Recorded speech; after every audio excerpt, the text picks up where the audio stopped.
Jadi nanti kita di sini pemeriksaannya adalah area payudara. Jadi harap mohon izin kalau misalkan nanti ada ketidaknyamanan silakan disampaikan. Nanti kalau pada saat pemeriksaan bisa lepas baju atau mungkin nanti ditutup pakai handuk. Kemudian menanyakan persetujuan dan kesiapan pasien. Apakah ibu bersedia? Nanti kita ajari bagaimana cara sadari. Kalau memang bersedia, silakan tanda tangan inform konsen. Langkah kerja, langkah pemeriksaan, persiapan. Bersihkan payudara dengan kasa dan minyak kelapa. Jadi pakainya pakai kasa. Kemudian kalau sekarang sudah tidak boleh pakai baby oil, pakainya minyak kelapa. Ya anggaplah minyak kelapa ya. Jadi langkah yang pertama adalah kita membersihkan payudara dengan kasa dan minyak kelapa. Jadi kasanya dikasih minyak kelapa. Kemudian ibu permisi karena tadi sudah saya sampaikan bahwa nanti pemeriksaannya kita menggunakan kita melepaskan baju di area putingnya. Jadi ini yang habis dikasih kasa ditempelkan di puting. Ya, kita diamkan kurang lebih 2-3 detik. Jadi kemudian habis itu dibersihkan, ya, dibersihkan di area mulai dari puting, areola sampai payudaranya. Buang, ganti kasa yang satunya untuk membersihkan yang satunya. Oke. Buang. Langkah yang pertama, berdiri di depan cermin dan kedua tangan diletakkan di pinggang. Jadi pasiennya silakan ibu, nanti kalau di rumah, dicoba di rumahnya, ini ada cermin, silakan berdiri di depan cermin.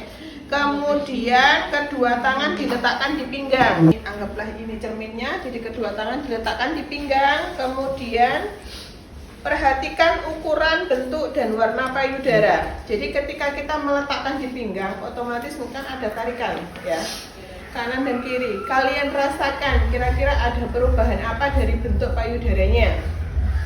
Ada perubahan apa dari warna payudaranya? Ada perubahan apa dari ukurannya? Jadi ukuran, bentuk, dan warna. Angkat kedua lengan ke atas. Ya. Jadi keduanya diangkat ke atas, otomatis payudara juga akan tertarik. Sama, apa yang kita rasakan? Warna, bentuk, ukuran. Ya. Kemudian gunakan 3 atau 4 jari tangan kiri untuk merasakan memeriksa payudara. Jadi ketika 2 tangan di atas, 1 tangan lagi untuk memeriksa. Ya. Antara 3 jari boleh, 4 jari boleh. Jadi diputar seperti spiral, kalian merasakan.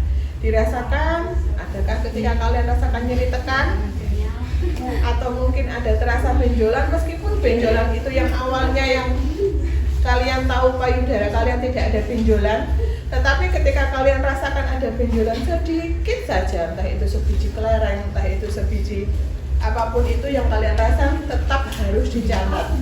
Ya, kalau memang itu awalnya payudara kalian kosong dan tidak ada benjolan.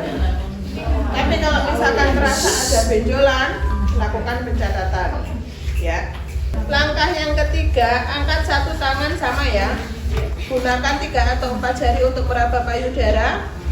Kemudian perlahan bergerak ke bagian puting. Jadi yang tadi saat di langkah 2 itu kita meraba ada benjolan atau tidak. Langkah ketiga dan 4 sama meraba ada benjolan atau tidak. Tetapi langkah keempat ini sambil kita memencet putingnya.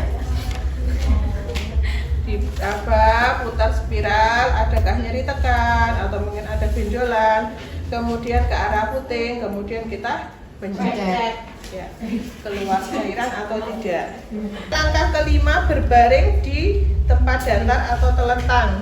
Jadi pasiennya tidur, kemudian kalau memang yang mau dilakukan pemeriksaan adalah payudara kiri, berarti yang diganjal di bahu kiri. Jadi ibunya agak sedikit miring, kemudian diganjal di bagian bahunya, kemudian sambil ibunya tidur, ini yang diperiksa. Yang mau periksa diri sendiri? Diri sendiri, cuman kita mengajarinya. Kemudian kalau misalkan yang diperiksa sebelah kanan, ganjal di sebelah kanan, kemudian tangan kiri memeriksa payudara kanan. Tetap di atas satunya, tapi satu yang memeriksa, berarti yang ini di atas, yang ini memeriksa. Kemudian langkah 6, petukar pemeriksaan di rekam medis dan register pemeriksaan. Jadi ketika memang ada yang tidak normal, pada saat dipegang puting tadi keluar cairan, pada saat diraba tadi keluar benjolan, maka tetap harus dilakukan Pencatatan. Jadi yang ditanyakan